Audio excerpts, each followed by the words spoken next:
right, welcome everybody back to another episode of the Big Doug and Carmi Show, your one-stop shop for all things Commanders. Make sure you are subscribed, hit the notification button so that you never miss an episode like today, which is a Fantasy Football Friday, and from the footballers, Matthew Betz is our guest. Hey, Matthew, how are you? I'm doing well, fellas. I appreciate you guys having me on. It is an exciting intro that you guys have, but you got to update that, man. Absolutely. I saw Antonio Gibson on there a couple times. Chase Young running around. Yeah, you got to get a fresh intro. But I'm doing well. I'm excited for the show, and I appreciate you guys having me on. We are working tirelessly on a new intro because you're right. It is outdated for sure, and I think there's some Ron Rivera stuff in there too. So, yes, in need of a fresh up. Matthew, we're right here in the thick of things. I'm curious always as we get to know guys, kind of what brought you into the fantasy football space. Yeah, so it's kind of one of those things that people assume, if you're doing this for a living, that you've been like a football junkie for forever. And it's actually not the case for me. I grew up playing baseball, hockey, soccer. I always had an interest in football, but never played myself. And then it was like late in college, like me and my college buddies just became absolute degenerates in fantasy football. I mean, playing all the time and just obsessed with it. And since then, like each year has gotten, more and more interest. And I kind of got to a point in my life and in my career where I was actually working as a physical therapist for a handful of years out of grad school, working in a sports-based clinic. So seeing everything that we talk about in the NFL, from concussions to ACL injuries, ankle sprains, hamstring strains. I mean, all the stuff that we talk about each week in the regular season. And I started noticing that there wasn't as much of a voice in the space for injury coverage outside of who, in my opinion, is the best in Stephania Bell. Outside of her with ESPN, there was a wide open, opportunity. So I reached out to a couple sites, offered, here's what I do, here's how I can help. Started writing some injury-based content, and then was fortunate enough to land a spot with the Fantasy Footballers. And each year that has gone on since then, they've asked me to do more and more and more, whether it's more injury coverage, more redraft content, dynasty content with our dynasty podcast, DFS and betting. And so now it's like, man, this went from just, a fun little side hobby to now a full-time job that I work on every single day and absolutely love. We ask everybody, this is a safe space, how many fantasy leagues will you be in this year? Oh man, it depends how you categorize this, because I think I've got 4 dynasty leagues that I'm pretty committed to. I'll do probably 3 redraft leagues, but over the course of the summer, I do a ton of best ball drafts. So those are fun because you can spend your 40 minutes doing it, and then you don't think about it until week 16, week 17 when you check back in and you're like, how'd that team do this year, right? Right. So I'll be in hundreds of those, but really about 7 I think that I actually care about in regular season. I think there are 2 edges, as they say, in fantasy that may not get paid enough attention to. I think that's the scheduling and the injuries. Like, what can people learn from the injury history of it? It's tough, right? Because we don't want to label people as injury prone, and yet there's got to be some guys that you fade every year simply because the injury history scares you a little bit. How do we kind of sort through that? Yeah, it's definitely a complex conversation, I would say. And in medicine and kind of in the injury realm, the trickiest thing is trying to get across a message that, anyone would understand, that you don't have to use medical jargon or this fancy terminology, but like you're having a conversation with a friend and trying to explain, like, here's how it could go wrong. Here's why I'm excited about this player. Here's why I'm shying away. But the truth is, like, fantasy consumers want yes or no, black or white. This is definitely going to happen or not going to happen. And almost every single injury, in its recovery process is not that way. There's a lot of gray in the rehab world and the injury world. And so trying to convey information where it's a range of outcomes, just like any fantasy pick, it's a range of outcomes. There's upside, downside to kind of where things are at, is very, very tough. But I would say, yeah, I mean, one of the best ways to become better in the fantasy space or in betting or what have you with the NFL, any sport really, with players coming off injuries, is understanding that the biggest risk, no matter what, like even if you just take away everything else from their training to their nutrition to whatever, the biggest risk of future injury is a previous injury to the same body part, same muscle, whatever, which is why you see guys that, are kind of plagued by hamstring injuries it just kind of keeps coming back. It's really tough to get rid of that issue over the course of time. And someone that's had a hamstring injury is more likely than someone else who hasn't to pick up one in the future. Same is true for guys actually coming off concussion. There's an increased risk there for those sort of players. So yeah, the easy kind of quick take home for me, I would say, is injury history is the biggest predictor of future injury, specifically with one type of injury. Real quickly, George, before we move on, this doesn't have anything to do with this, but it just made me think, one of the guys that Washington drafted this year, the defensive tackle, had a Jones fracture, I think, in his left foot. Now he has one in his right foot. Is that something that is that because of trying to fix the other one? Is that dumb luck? I mean, I know without seeing the report, it's kind of hard to do that, but can those injuries react that way? Yeah, it certainly can. And a Jones fracture is basically it's just a break in the bone on the outside of your foot, the fifth metatarsal. So on your pinky side, it can be stress related, meaning like over the course of time, guys they train so hard in the off season that it kind of develops over the course of time with repeated stress, which is why sometimes when you think about like the pre-draft process, you see guys like go to the combine for medical checks and they like find a stress fracture, they find a Jones fracture in there, and it's like, how is that possible? I didn't like drop a dumbbell on it. I didn't, have a freak accident. That certainly can develop. And in the fantasy space, one name that's coming to mind right now with the history of a Jones fracture is Kyren Williams, who, we just got the news recently. He's dealing with another foot injury. We don't know the actual specifics of that because it's OTA season. So there's not really video. There's not really a lot of reporting around the injuries right now.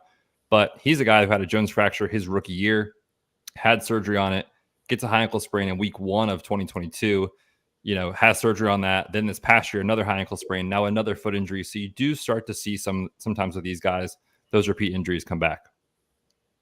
Gotcha.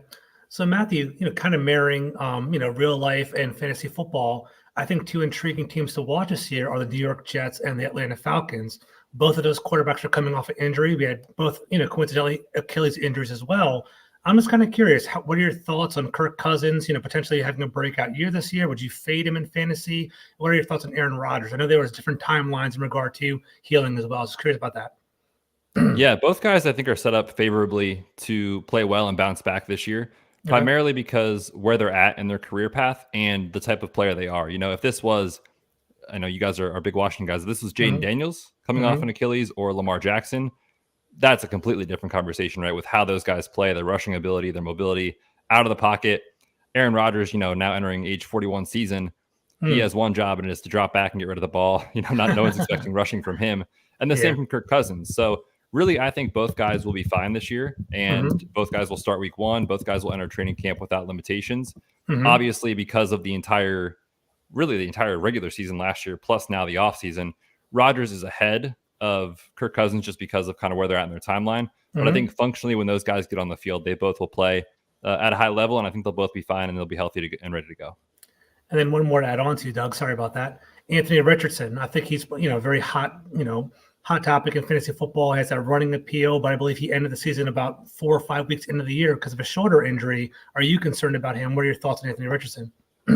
Yeah, he suffered what's called a grade 3 AC joint injury, which basically is kind of where the tip of the collarbone connects to your shoulder blade. And when there's a grade 3 injury, it means the ligaments are completely detached, completely injured. So you have to have surgery in a throwing athlete usually to repair those ligaments, stabilize it, and make sure that the athlete can get back to throwing appropriately. Everything I've heard is that it's been positive so far for Anthony Richardson.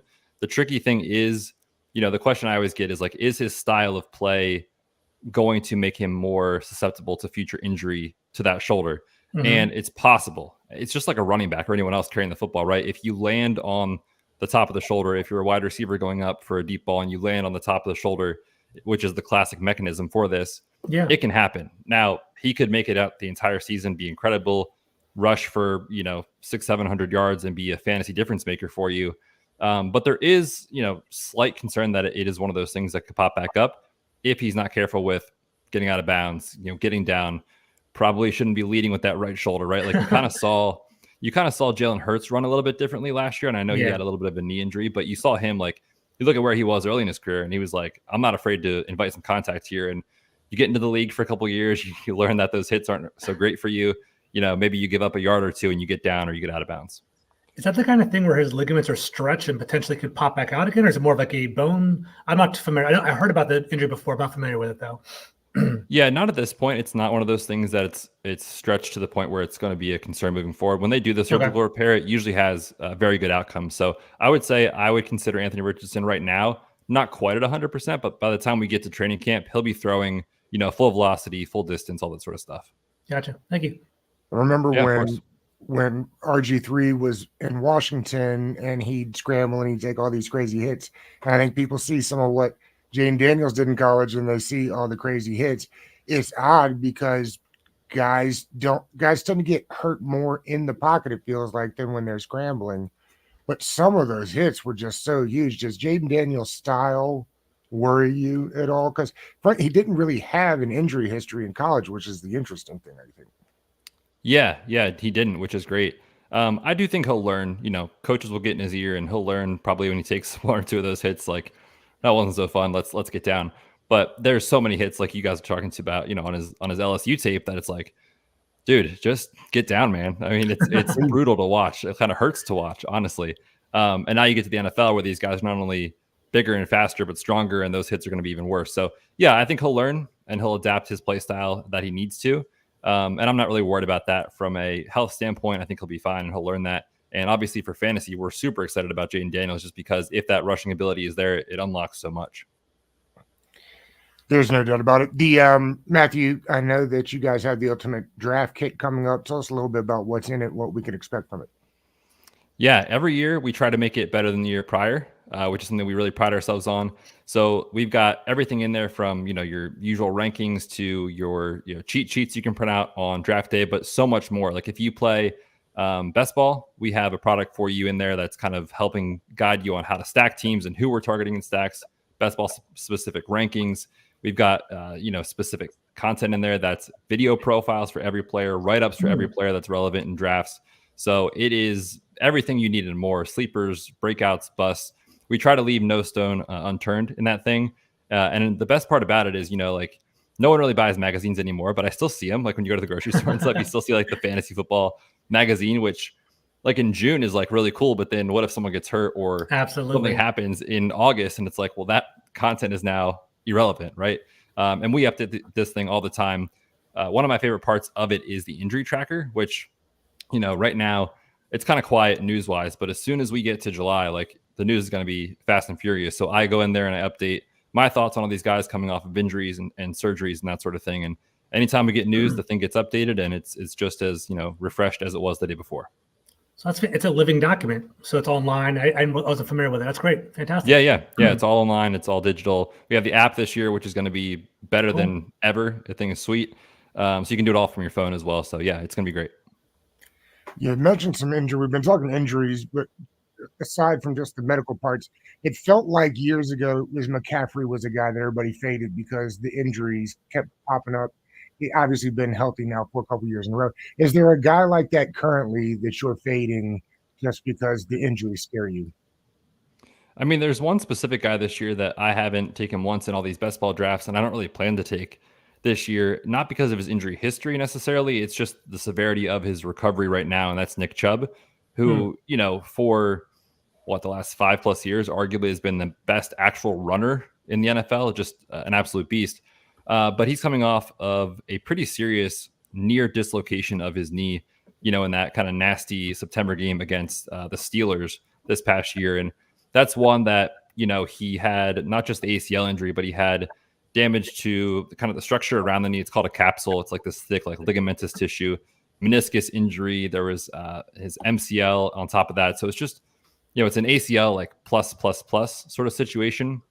And a lot of times with these guys that have a severe injury like that, we often think about, okay, well, when did the injury happen? And you think to yourself like, oh, it's September. Like he should be close to 100% by week 1, but he didn't have his second surgery. It actually required 2 procedures until November. So really for me, like the rehab timeline kind of starts mid to late November. And so now you're looking at a player who's coming off of a significant knee injury to the same knee that he injured at Georgia coming out of college late in his career. It's really tough to see him getting back to being the same player he was before.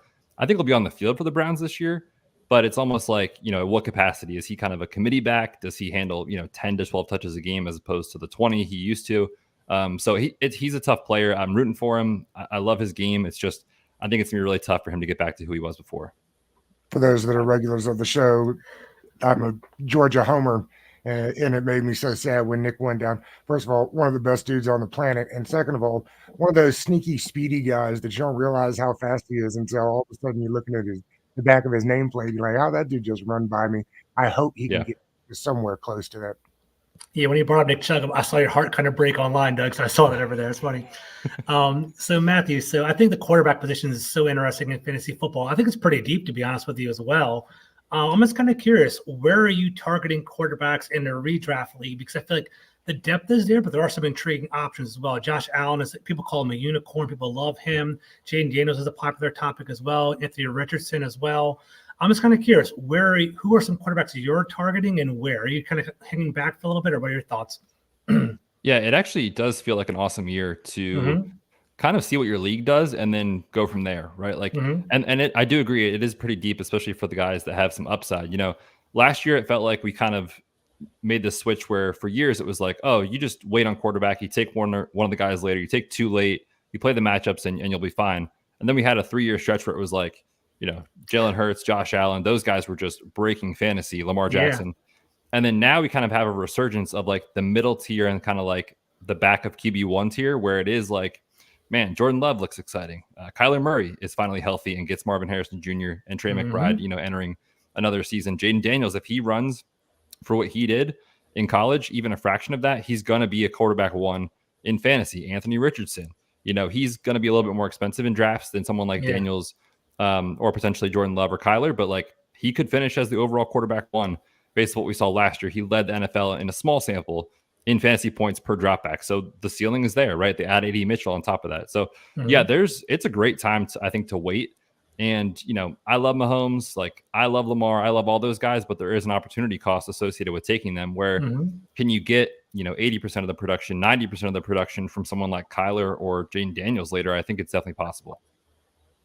So even like I was doing a draft today, a slow draft, and quarterback went off the board like 1, 2, 3, 4, 5. And I'm sitting there with like CeeDee Lamb. So we're going to pivot, and I'm going to take best value and wait for some of these quarterbacks to go off in the next round. Matthew, what are you earlier in the show? You mentioned some stacks. Do you have a couple of favorites that you like? Yeah, I mentioned Kyler. I'm very in on the Cardinal stacks this year. It's one of those things where when I'm looking for a stack, I'm looking for something that's not going to break the bank as far as what you have to spend to get those guys.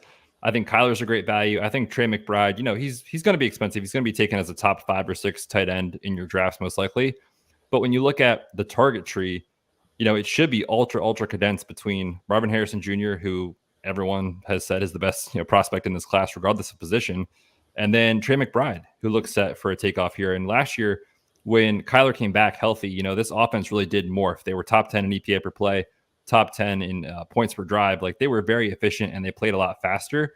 And so I do think you get Zach Ertz out of there, who clearly is not at the prime of his career anymore. You get Trey McBride a full season to be the tight end one. Rondale Moore and his empty slot snaps are gone. Like he hasn't done anything for years, right? Like you just get so much more talent on this offense, so much more explosiveness. It's also the second year for that coaching staff, so you get some continuity going there too. So I like Kyler. I like those stacking partners as well with the Cardinals. There's a couple of intriguing teams, I think, in fantasy, like the Chicago Bears, the Philadelphia Eagles, the Houston Texans. They have a trio of really strong wide receivers, right? You're starting to see, Rome Odunze, DJ Moore, Keenan Allen in Chicago. The Eagles are stacked as well. I'm just kind of curious, are there people that of those teams you're going to maybe pursue or maybe stay away from on those 3 teams? Yeah, I think they're all intriguing and for good reason. I mean, it's been a very long time, maybe ever, since the number 1 overall pick has been dropped into this good of a situation. Yeah. With Caleb Williams, look at Bryce Young last year. Like it was kind of recipe for disaster right from the get-go. Had really no legit weapons. The coaching staff was changing play callers, it seemed like every single week. It's obviously very hard to succeed in the NFL. Caleb Williams goes to a situation where DJ Moore played like a top 5 wide receiver last year. Keenan Allen's still playing an extremely high level out of the slot. And you add a top 10 talent in Rome Odunze on the perimeter there as well. bringing DeAndre Swift, who's a pretty good pass catching back. Cole Kmet's not bad, right? Like it's all there for him to succeed. I will say I find myself definitely gravitating a lot towards the Eagles guys this year because I think when you think about, where they were going last year in drafts, like in best ball leagues, AJ Brown was around the 10th overall pick, somewhere in that range. Devonta Smith was like the 22nd or 21st player off the board. And then Jalen Hurts right there at the beginning of round 3. Like that is a premium cost to pay for those 3 guys. And then last year you see them down the stretch. I mean, I'm an Eagles fan. That was brutal to watch. Like literally sitting down on your couch every Sunday knowing this is going to go terribly. Like they just were broken, right? They lose Shane Steichen. They were broken down the stretch with where they were at. But the offense was humming through the first 10 weeks. And we're only a year removed from that team making a run to the Super Bowl. And now all those guys, except for AJ Brown, are cheaper than they were in drafts a year ago. So I find myself just going right back to the Devonta Smiths of the world and Jalen Hurts. So Matthew, I think you bring a pretty interesting perspective as a fantasy guy, injury guy, Eagles fan. I'm curious, as a Commanders fan, from your perspective, what happened in Philadelphia last year? Why were they falling apart? Like what happened with their offense in regard to that, in your opinion? Particularly since Brian Johnson is now in Washington, right? Yeah, that's a good point. Yeah, I think it was one of those things where, they had a little bit of turmoil like that. The Niners game, I think just broke them. I mean, that just broke them. That was tough to watch. And really since then, the play calling kind of got stale. I mean, this Eagles team with Steichen a couple years ago on offense was among the leaders in pre-snap motion. This past season with Brian Johnson, they were among the lowest pre-snap motion rates in the league. And in the year 2023, 2024, like if that's not part of your game plan, you're behind the 8 ball, right? You look at what the Niners do, you look at what the Dolphins do. The teams that are the most explosive in the NFL use pre-snap motion a ton. Philly was not doing that last year, and you saw their offense get really stale. I also think on top of that, Hurts was not healthy from about week 6, 7 on. He had that knee injury that he suffered, and he always downplayed it because he's tough and he doesn't want to be that, center of attention kind of thing. But certainly wasn't himself. And when he is able to move effectively out of the pocket, it just adds so much more to the offense from a dynamic standpoint. So I think it was a couple things, but certainly I think there is reason to be optimistic that they bounce back this year. I think it's interesting. You mentioned the pre-snap motion, particularly in Washington with Cliff Kingsbury, and it's already coming out of camp that they're wanting to move real fast, which obviously was a staple of what he did. But moving fast crushes your ability to use pre-snap motion for the most part. And you're right. In this day and age, if you're not using motion, you're treading through quicksand. So I'm curious to see what this offense in Washington looks like and whether they'll use some of the pre-snap motion that he's not used to using. All right, Matthew, we've got a segment here we wrap up each show with. It's called the Rookie versus the Vets. I'll give you the ADP of the rookie versus the ADP of the vet, and you tell me which one you prefer. All right. Okay, let's see. Let's start here. It's funny we mentioned this. Let's see, Jaden Daniels at 115 or Anthony Richardson at 56? Oh, man, that is such a tough one because I love both guys. And like right now, my favorite way to draft is like knowing you kind of have Daniels in your back pocket. Like in best ball, you're taking 2 quarterbacks or sometimes 3. But like, you got Daniels sitting at like 110, 115 is such a good value. I really think right now, like he is the late round guy to target. So I'll say from a value standpoint, Daniels, but the answer is yes to both those guys. Good answer. Let's see. We've got Jonathan Brooks at 98 or Montgomery at 73. Yeah, I'll take Jonathan Brooks in this scenario. And this is interesting because, I think Montgomery's safer. But I do expect Jahmyr Gibbs to handle more work this year entering a second season. For the first 6 weeks, it kind of was the David Montgomery show. And then down the stretch, they really unleashed Gibbs, and I think you'll see that from the get-go this year. And then on the other side for Brooks, the offense shouldn't be incredible, and he's coming off the torn ACL, which is obviously a factor. But when you think about for fantasy, like a guy that you can get late in your draft who could really outperform his ADP in late October, November, December, kind of when it matters most, in the fantasy playoffs, I think Brooks could be his healthiest at that point. And we just saw Dave Canales load up Rachaad White with over 20 touches per game, right, when he was kind of the bell cow there. So I think once Brooks is healthy, he's touching the ball 18 plus times, and he'll get some work as a pass catcher. With Montgomery, all of his stuff was touchdowns and on the ground, really not much in the air, and that brings a little bit of a lower floor in fantasy. So I will take the rookie in Brooks. Let's see, McCaffrey at 220 or Jahan Dotson at 143. When you said 220, I thought they were talking about Christian McCaffrey. I was like, wait. Yeah. Luke McCaffrey, I assume. Oh Yes. man. So I was in on Dotson last year, and I think a lot of people were. Like, Yeah, they were. he had what you look for in year one, and you say, okay, he's going to make that year two leap, and he's going to be great. I don't know what it was, man. It's crazy, right? Because they threw at the highest rate in football, yet no one was really a difference maker as far as their pass catchers for fantasy. But I'll go back to Dotson one more time. I think Luke McCaffrey is really interesting because, and you guys know this, still developing as a wide receiver. Like, he's still learning the position. And certainly with that last name, the work ethic is not a question, right? I think he is going to be good one day. But I think Dotson is kind of a nice little like post hype sleeper this year.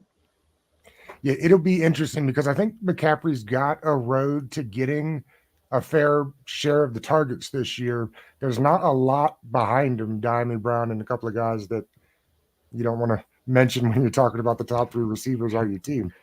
Okay, let's see here. I've got Ben Sinnott at 198 or Brock Bowers at 94.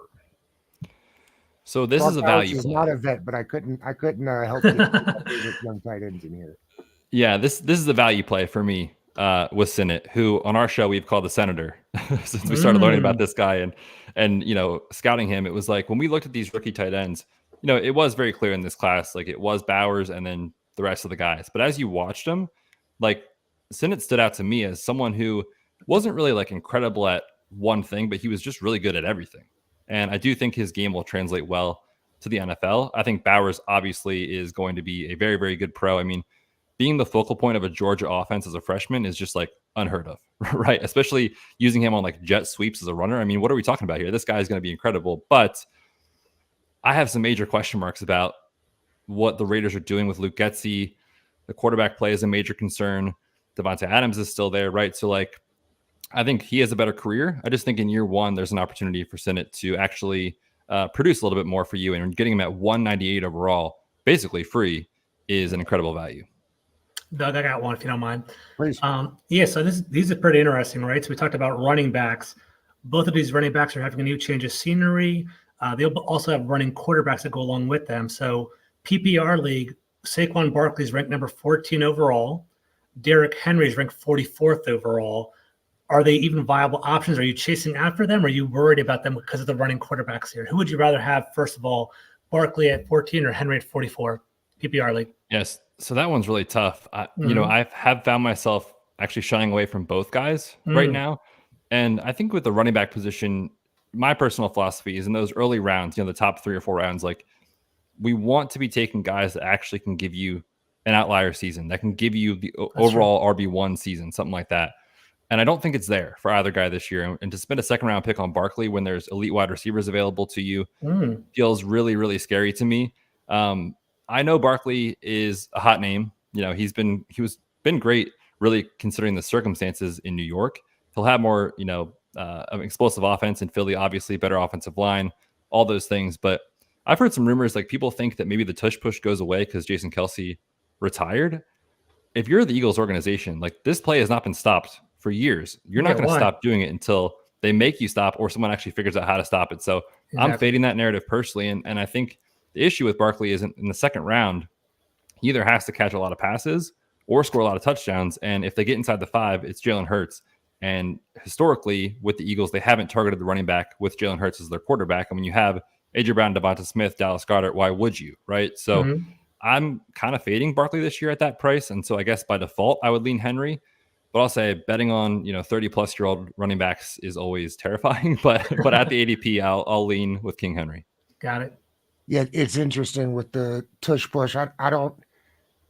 Kelsey's great and all. I'm not sure that he was the one that makes that work or the quarterback that squats like 750. I think probably the difference between that guy and the rest of the guys trying to do the tush push. The other thing I thought when we were talking about Bowers earlier, which the whole thing, because they've got a lot of weapons on the offense, but who's getting them the ball, I think, is the most puzzling to me because they really do. I mean, they got Mayer too, so they can run some interesting 2 tight end sets out there. You mentioned Devontae Adams. I like Zamir White, obviously. But what on earth will they do at quarterback? Good question. There was just a quote this week, I think, from Luke Getsy, or maybe it was from Antonio Pierce. I can't remember.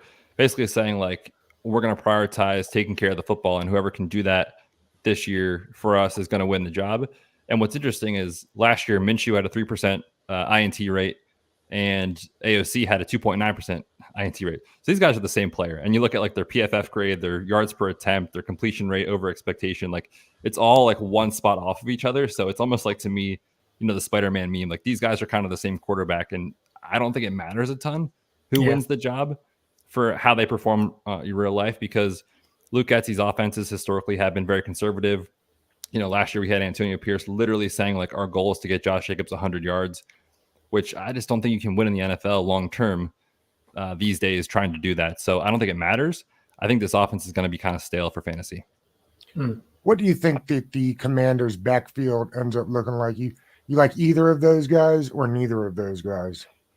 Yeah, it's interesting because there was a time where I was like, I don't know about Brian Robinson. Like, he doesn't seem like a special talent by any means, but he really has done decently well since he's been in the NFL for a couple of years. With Eckler, though, man, it's so tantalizing because of what he was, right? Of what he used to be for fantasy, which was like a plug and play top 3 option every week, and you don't even think twice about it.